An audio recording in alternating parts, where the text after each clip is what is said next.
9 ಗಂಟೆ ಆಯ್ತಲ್ಲ, ಊಟ ಗಿಟ್ಟ ಹಾಕೊಡ್ತೀವಿ ಇಲ್ವೋ? ಅಡುಗೆ ಮಾಡಬೇಕ. ನನ್ನ ಕಷ್ಟ ನನಗೆ ಅಂದ್ರೆ ನಿಮ್ಗೆ ಟೈಮ್ ಕರೆಕ್ಟಾಗಿ ನಿಮ್ಗೆ ಊಟ ಹಾಕೊಟ್ಬಿಡ್ಬೇಕು. ಹಿಂಗೇನಮ್ಮ ಕಷ್ಟ? ಬೆಳಗ್ಗೆಯಿಂದ ಪಾತ್ರೆ ತೊಳೆದಿ, ಬಟ್ಟೆ ಒಗ್ದಿ, ಮನೆಯೆಲ್ಲ ಕ್ಲೀನ್ ಮಾಡಿ, ಮಕ್ಕಳಿಗೆ ತಿಕ್ಕ ಮಕ್ಕ ತೋರಿಸಿ, ಸ್ನಾನ ಮಾಡಿಸಿ, ಸ್ಕೂಲ್ ಕಳಿಸಿ, ಎಲ್ಲ ರೆಡಿ ಮಾಡಿ ಮಾಡಾಗಂಟ ಇಷ್ಟೊತ್ತಾಗೈತೆ. ಅದ್ರಲ್ಲಿ ಬೇರೆ ಏನ್ ಕಷ್ಟ ನಿಂಗೆ ಅಂತ ಕೇಳ್ತೀಯ? ಎಷ್ಟಿರ್ಬೇಕು ನಿಂಗೆ? ಮಾತಾಡ್ತಿದ್ಯಲ್ಲ, ನಾವು ಬೆಳಗ್ಗೆ ಕಷ್ಟಪಟ್ಕೊಂಡು ಬಂದಿದ್ದೀವಿ, ಊಟ ಹಾಕೊಡಕ್ಕೆ ಇಷ್ಟೊಂದು ಮಾತಾಡ್ತೀಯಲ್ಲ?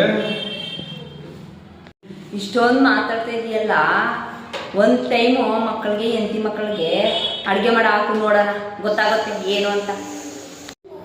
ಒನ್ ಟೈಮಾ? ನಾನು ಮಾಡಲ್ಲಪ್ಪ, ಬೇಕಾದ್ರೆ ಹೆಲ್ಪ್ ಮಾಡ್ತೀನಿ, ಅಡುಗೆ ಮಾಡು. ಹಬ್ಬ ದಾರಿಗೆ ನೀನು ಕಷ್ಟಪಡ್ತೀಯ, ನಾನು ಕಷ್ಟಪಡ್ತೀನಿ. ಇಬ್ರು ಅರ್ಥ ಮಾಡ್ಕೊಂಡು ಅಡ್ಜಸ್ಟ್ ಮಾಡ್ಕೊಂಡು ಹೋದ್ರೆ ಸಂಸಾರನೂ ಚೆನ್ನಾಗಿರುತ್ತೆ, ಗೊತ್ತಾಯ್ತಾ? ಸರಿ ಮೇಡಮ್, ಆಯಿತು.